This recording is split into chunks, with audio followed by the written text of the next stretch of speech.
So this is how you get an authorized, basically custom built XQ40 in what I feel is actually a much superior box.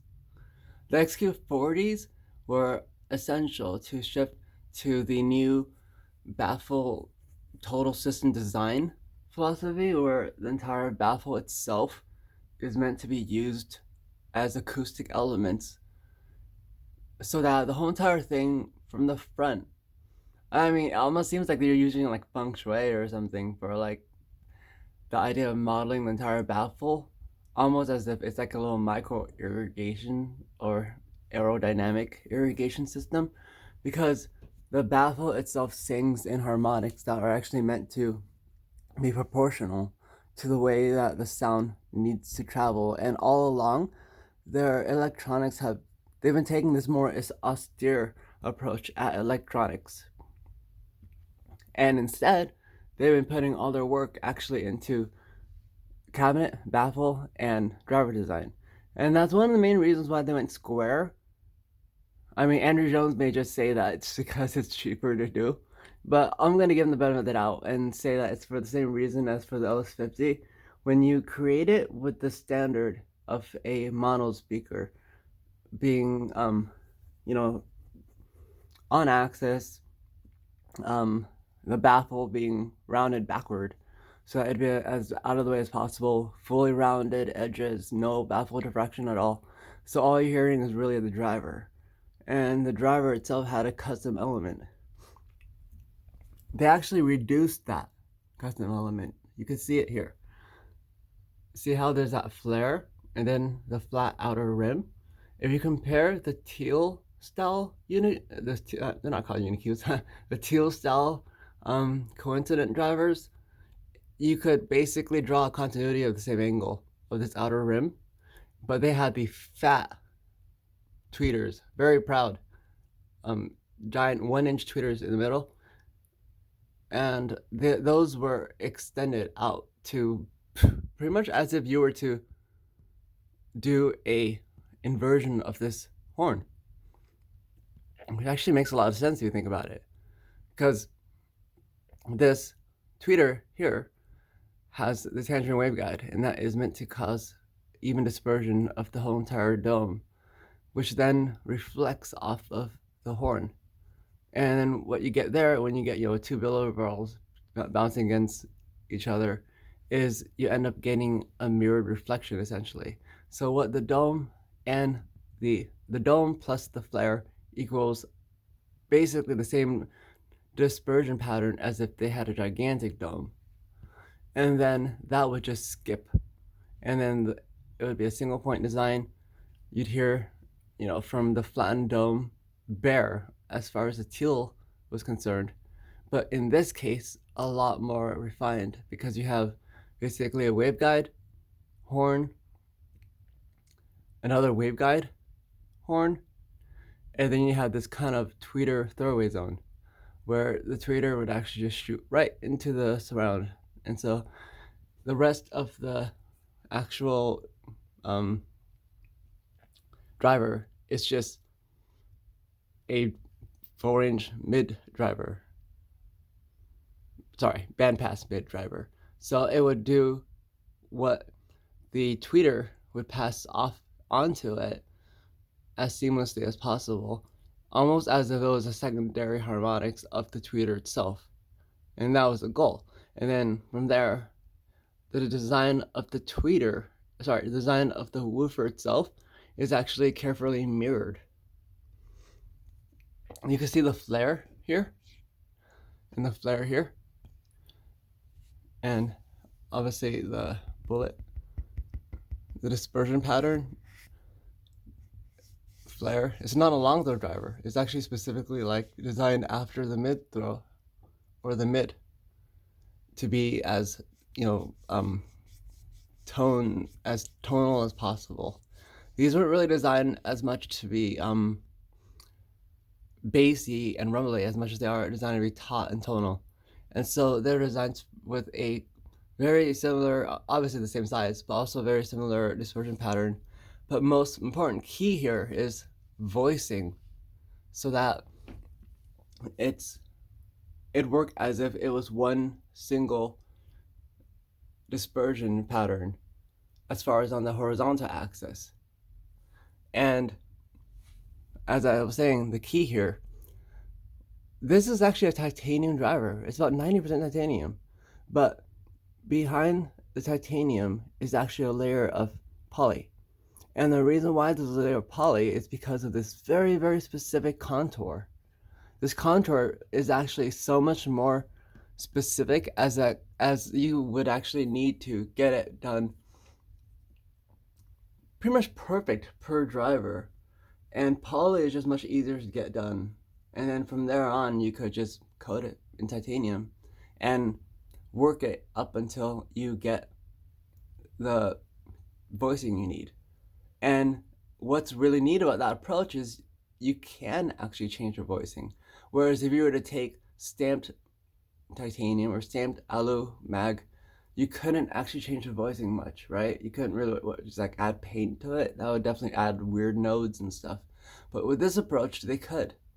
This driver right here is the same, as far as you could see, as this driver. This was the old driver to this. So there's an IQ sound driver, also titanium coated. XQ20 style driver. We picked that one because it was the closest match. Also titanium coated. But check this out.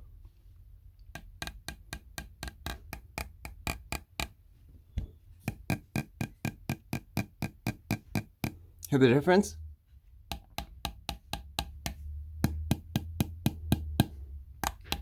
And that's not because it's not because of the box. This is sealed. This is just being held in suspension. You're not hearing the back of the cone at all. I'm actually using the tube to extend the timbre because the tube would only do that. It wouldn't change the timbre. And what's neat about it is that these drivers, look at the coating of the way that the holes around it are. They're set almost like circular barcodes where they could be mixed and matched, but only appropriately. You couldn't use it on something that you couldn't use it on, for instance. This driver actually doesn't fit perfectly into this box. That's why we can never ever get the top rim to fit in snug. We just pretty much got the best we could do. So you can see like there's actually like what was neat to discover was there's actually a neat little green patina on top, which exposed that the top is actually a copper hood. And that's not too surprising because this form factor actually derived itself from the 207s.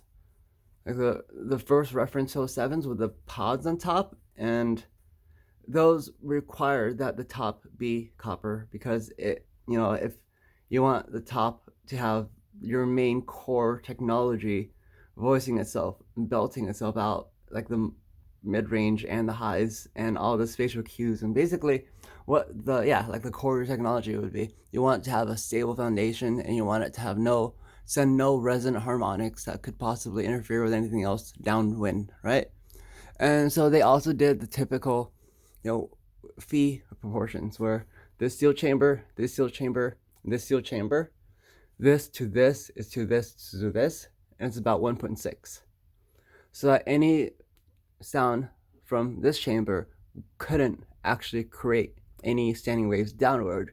And then further along, which is why I love this design so much, is one bowed piece of wood along the back of another parabola. And Golden ratio, just like Golden ratio is used a lot. They're very, very convenient. But the XQ20s allowed for this. So with paper composites, you can make an XQ40 the size of a IQ90 if you know what factors matter.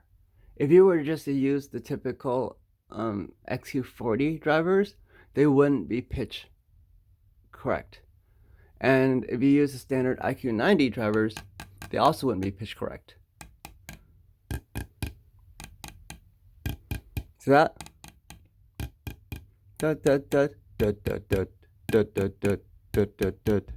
And here's what's interesting.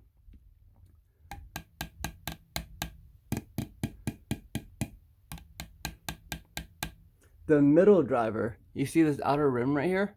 This outer rim right here, actually, they basically just did this. Except for rather than me going inward, they expanded outward.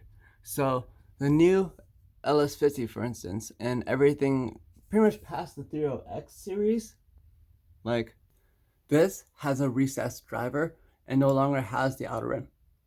The outer rim is actually the baffle itself. The baffle has a shadow, like basically a proto shadow, what do they call it? A shadow rim, a shadow. That was something that sounded cool. But essentially what it does is it merges the sound of anything that happened to not fully aligned by the time it did extend beyond the range of the distance of the flare to reach your ears, would then just end up bouncing off of this very acoustically active surface. Like this surface right here is the silicone rubber surface they still use as the waveguide on the outside of the blade. You know how the blade doesn't have a convex design like the LS50, but it has a contoured design? This is where the concept came from. It has a much larger flare on the sides and a steeper flare up and down, which allows it to have a larger sprawl in its horizontal axis dispersion and controls for up and down ceiling reflections and floor reflections. So all its energy is concentrated sideways, allowing you to do what CAF's supposed to do, point straight at you and listen to them at 20 degrees off axis. So this design here, you can see they got rid of the outer rim that Teal used to use pretty much up until the entire tweeter.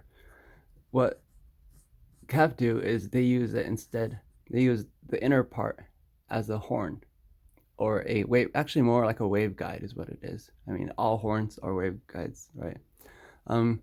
So rather than being just a horn, it was actually meant to be listened to as the sound converged off axis with the woofer and the tweeter rebound, like reflecting from the woofer, and the woofer interlacing or interspersing with the sound of the high frequencies and the mids, in the case of low frequencies, coming from here. So you'd actually hear all the sound coming from here. You're never actually supposed to hear the sound coming from the tweeter at all. That would defeat the whole entire purpose of, single point audio. So you hear it from all the different angles of this entire parabola, which they're able to extend to the entire range. You look at the LS50, it's just a gigantic parabola. It doesn't have that flat rim anymore, but what it does have is it has that flat Z-flex around, which is as close as they could do to continue the continuity of this.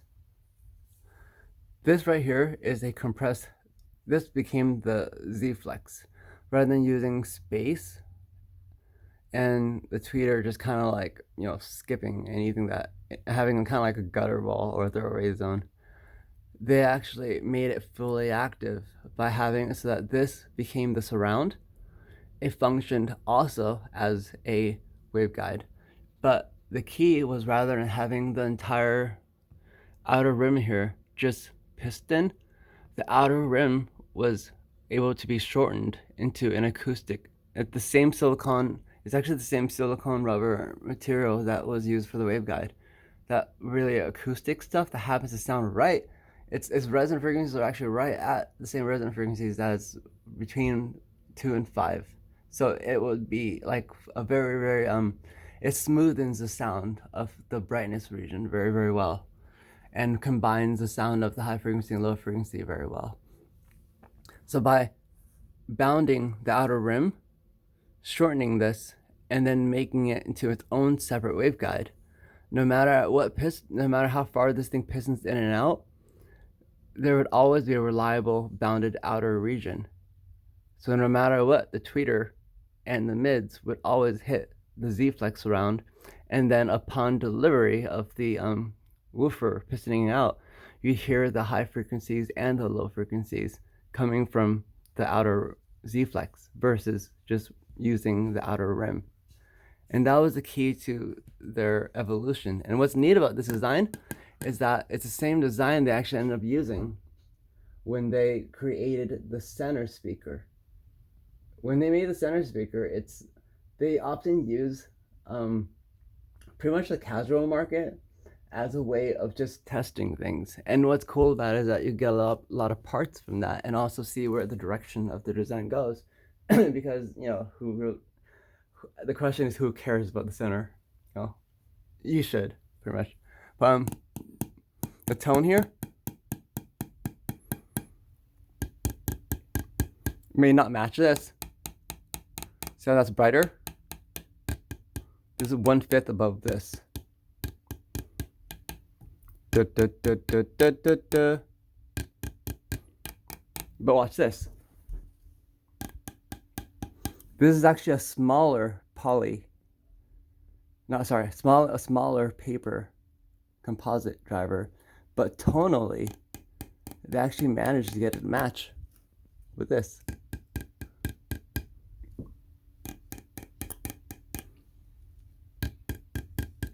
Da da da da da da da ba ba da da da da da da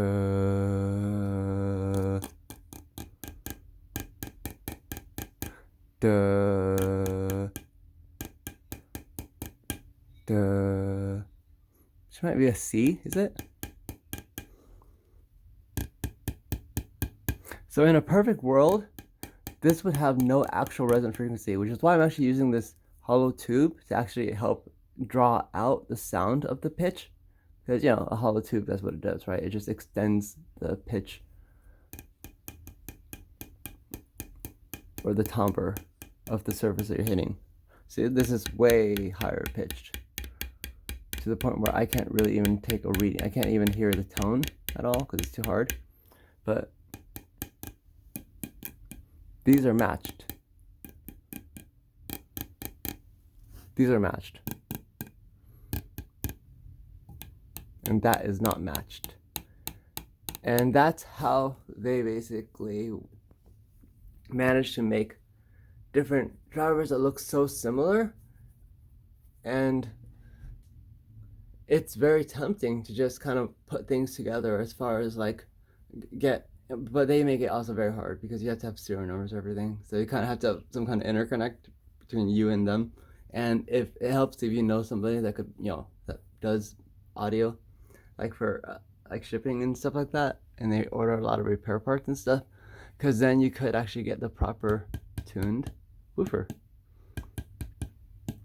So this woofer was actually tuned for the XQ, I forget what it was. It's a smaller edition to the XQ series. So essentially what this really is like a fully grown up XQ20, really, but there was no such thing. But the XQ20 was a fantastic speaker. So as a foundation to get it into a floor stander, the IQ90 body was fantastic for that. I mean, all these little details of like the copper hood on top, that's not just a small detail there. If you look at the crescent shape, this is flat here, and this is actually rounded forward. And the purpose behind that is that the sound is meant to be unified downward, so that wherever you are, the sound would actually be compressed more towards downward and control for ceiling reflection, while sounding like it's all coming from one unified monolithic single point sound. And at the point your ears are most sensitive would be the most single point, between 2 and 5K, where the crossover is. And I believe the crossover on this thing is at like 2.8, and I can't really hear what this sounds like because it's covered. But getting these things to work, you would actually have to find the drivers that are voice matched and then work from there. Because if the timbre of the driver, see how this thing right here, I could actually fit this thing into there, and it would actually fit in better, oddly enough. These are the same size. Weirdly, to my eyes, these look bigger. I don't know why that is, because it's the same exact, it's really the same thing. they use the same, like, there would be no reason for them to make a bigger driver. But when you take it out, for some reason, the optical illusion just makes them look bigger. I mean, I guess it is like a magnifying lens. But hear that? So if I were to take this and put it in there, even with the tweeter, the tonal matching of this would never match this. So whenever they were trying, all those really, really delicate phase angles that you really want to maintain to get this full stereo holophonic sound, these little relationships are what draws out the music. Like, it actually represents the music and kind of almost reaffirms the music for you. And it's based off of pretty much making your instrument into a musical instrument, understanding psychoacoustics for stereo, and understanding music theory to understand how sounds should sound when reconstructing a stereo sound field. So watch those little details. They all really matter. And that's why doing weird things like see, those are tonal matches. Doing weird things like putting a LS50 in the center while you have LS50s as your mains doesn't really work as a surround. Or as a center, I mean. Because the LS50 was never meant to be a center. They would have made it be a center. You look at this thing right here. Notice how it doesn't have that flat portion around the outer rim. That's because who cares, right? I mean, the flat portion was actually meant for a whole other purpose where they're like, you want to measure a speaker, you measure from the front. So the way we measure speakers is still based off of monophonic speakers. So we do monotonic sweeps and stuff. And the way that this speaker works actually has a custom, it took a step forward. It has a custom kind of horn-like surround. See, these are the Butal standard surrounds around. This one has a dip and it follows the horn and it allows it to actually use this as a proto shadow flare. So the sound from the front behaves differently than those speakers over there because the sound from the front actually gains aid from the center tweeter and the outside. So you hear the sound of the tweeter from the outside and the center at the same time when you're dead smack right in front of it. As you're exiting off the sides, you no longer have that anymore because the dispersion of that goes this way. You then get the way you're supposed to hear these speakers, and you get the sound of the tweeter bouncing off of the flare. The extra aided outside rim no longer affects you, but you get this guy instead. And then so the crossover is around like 280. And that 280 hertz, that's plenty enough to be very convincing and low, where you could have very clear vocal range all the way up. And that's pretty much the whole purpose of the center speaker anyway, is just to take all the dialogue, right? And when you do engage the center speaker, I mean, no one really uses it for music, right? For movies, it's mostly used for dialogue. So that's what they designed this thing for, was for dialogue. And they didn't do anything that was unnecessary. They just made it cool. For prior versions, before they went experimental, they actually did recycle the larger uniQs. And you can see the ones with like the bump on the top. But then that's when they started experimenting with just doing the full flare and using an outer element. And I kept this the way it was actually as a reference, because what's interesting is if you design your speakers to actually match the center, you're going to end up with a much better stereo surround, or stereo imaging, as if you use a reference to actually tune your speakers to. And that's been a tradition, that you create pretty much like a center speaker that is clear side walls, and you listen to it as a monophonic speaker, and then you tune your stereo set to sound as if the stereo imaging matches 1-to-1 with what comes out of this. So the voicing of this should sound exactly like mains playing together. And then the phantom center and this playing by itself should actually have the same exact, like, I guess, I don't want to call it voicing, but that's really what it is.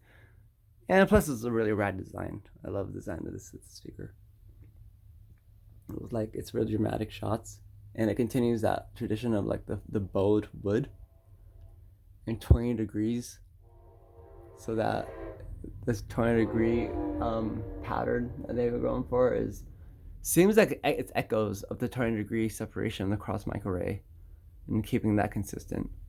But it's cool seeing that the angle of these ports right here is an angle that's very recognizable when you're holding one of those task cams, and then you can see the 20-degree across microarray.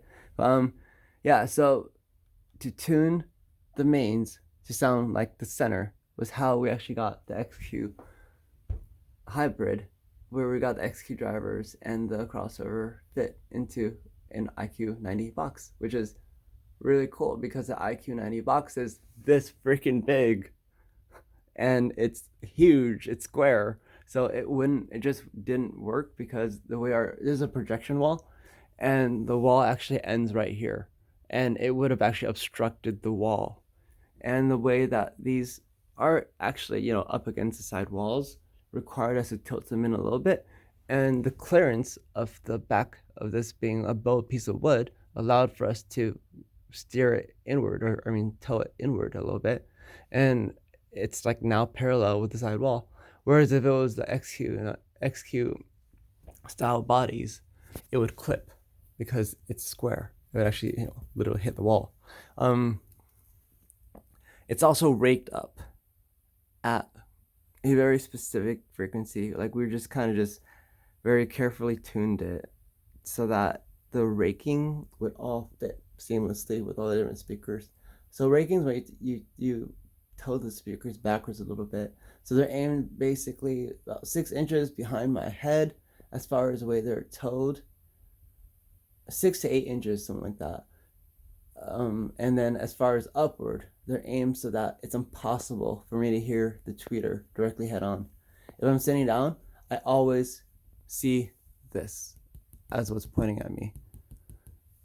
And that was the goal. And that's the goal for this thing right here too. Like you would imagine this thing would actually be kind of at the same angle, but it's not. It's actually pointing straight. I'm hearing the sound from here. Yeah, because I want to. I don't want to actually hear the sound from the tweeter. And you can see the same thing they did with, if you study the 1001 series, you can see how when they made the horizontal speaker, they actually made the mains rake backward.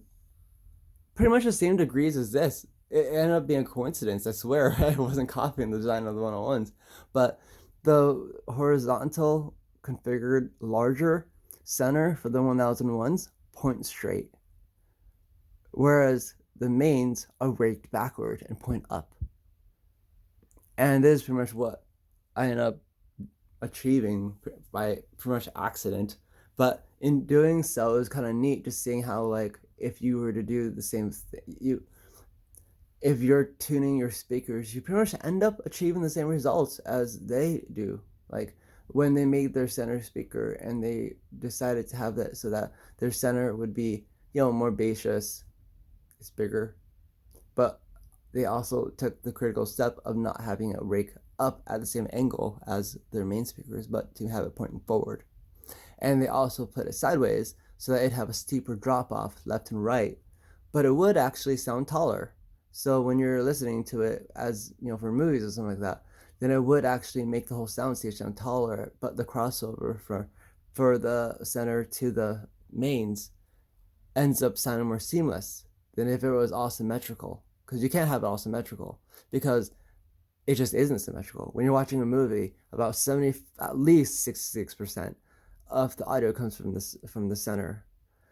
If you're watching a movie or anything where it's split, like, more than stereo, you're really hearing, you're listening to mono plus a side surround, and side surrounds all around you. And that's based off of the JBL effect, that pretty much JBL have like a locked sound garden, so to speak, where movie theaters have JBLs very commonly, and people expect the sound of JBLs when they go into a movie theater.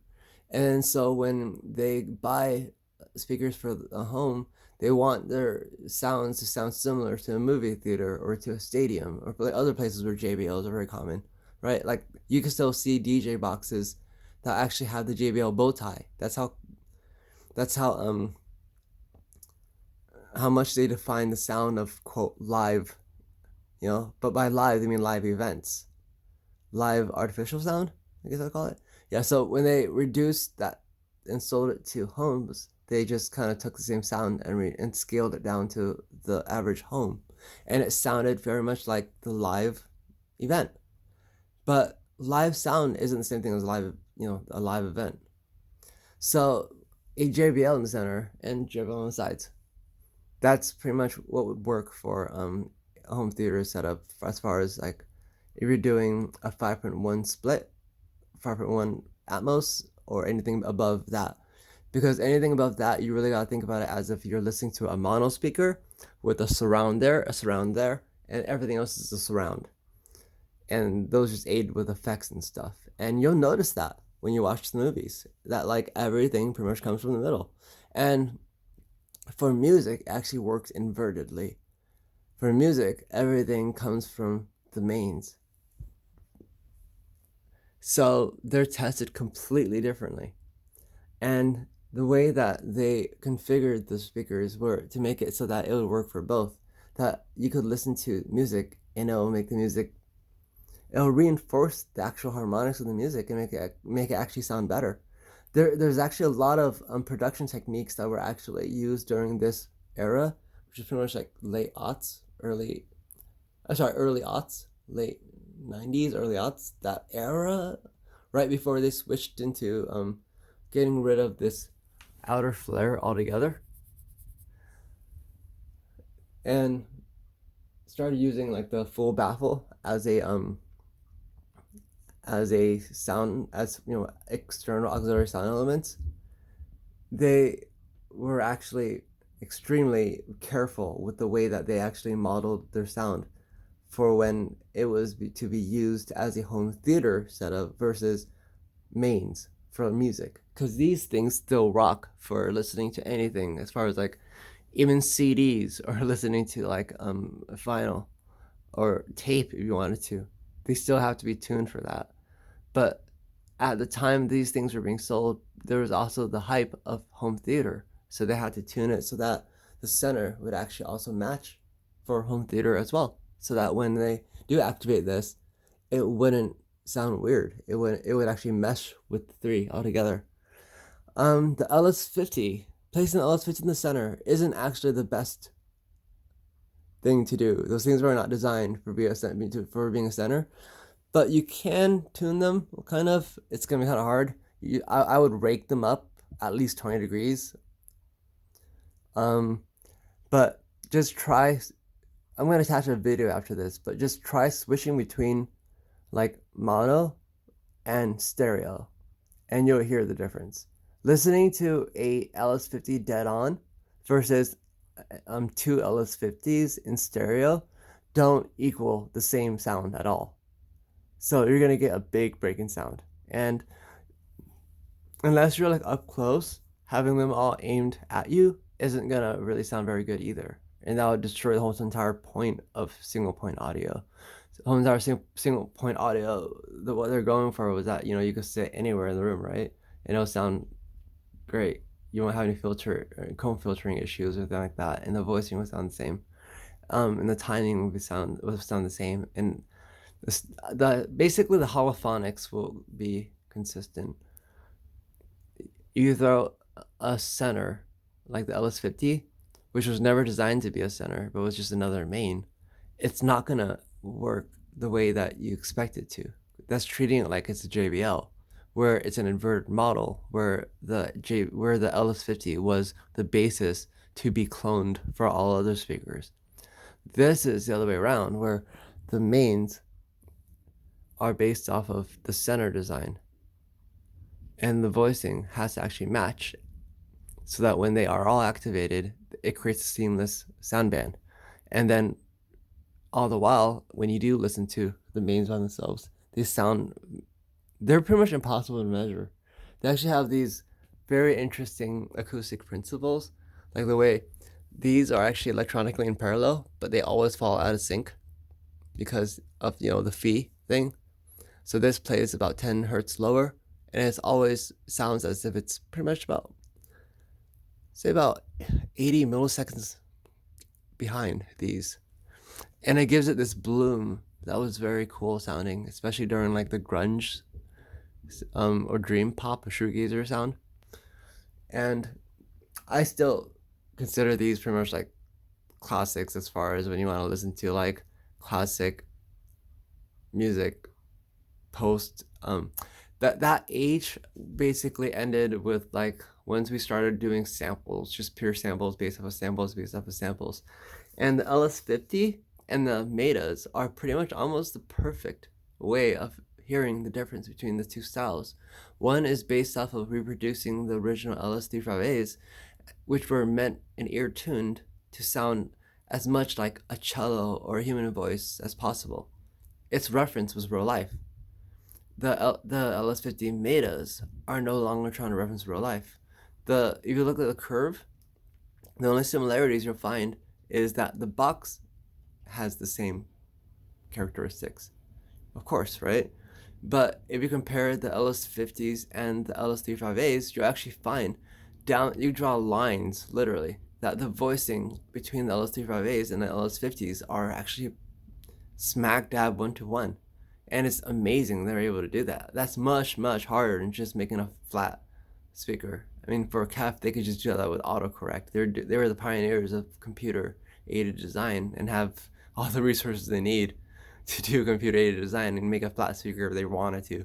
So the LS50s always could have been flat. So when they made the metas and they made them flat, it was not really anything revolutionary. It was taking the box that they would never stop selling because it's the most popular box ever made and a very good box, and they took the R series type design philosophy and just kind of put it inside instead and called it the metas. But clever them, calling it the metas actually makes plenty of sense.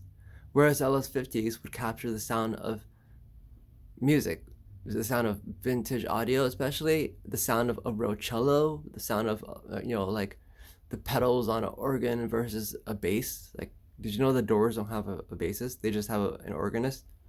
It would capture sounds like that. Like, like, is that a viola or is that a clarinet? The LS50 is for that kind of distinction, like acoustic distinction, real life distinction. The LS50 metas are beyond the age of actually, does this sound real anymore? We're living in an age where music doesn't comprise of things that sound real at all anymore. Even the vocals are all, auto-tuned and quantizer, and we've just accepted it that like the way that the vocals work in a music piece is just like any other instrument. And that we might come, I'm hoping we'll come back to the point where we'll get tired of that and want like the actual real sound of live again. But for the time being, the metas sound very good for things like EDM. They don't sound very authentic for the sound of like just real reference, like an acoustic band or anything that actually uses real instruments. But the metas where they excel are by making the sound of space and holophony as full, musical, and even gritty. Even it adds like this certain grain in between the spaces to remind you that the spaces are there. Because phase matters a lot. When you're doing reproduction, you're oftentimes, why do musicians even play in the same room, right? Like nowadays, why don't they just send all their music across the internet? It's because you have to have something that actually balances all the music together, and usually the producer does that, and you do that in virtual space. But nonetheless, the sound has to be done in a virtual space so that the music that comes out of the speakers, the master track,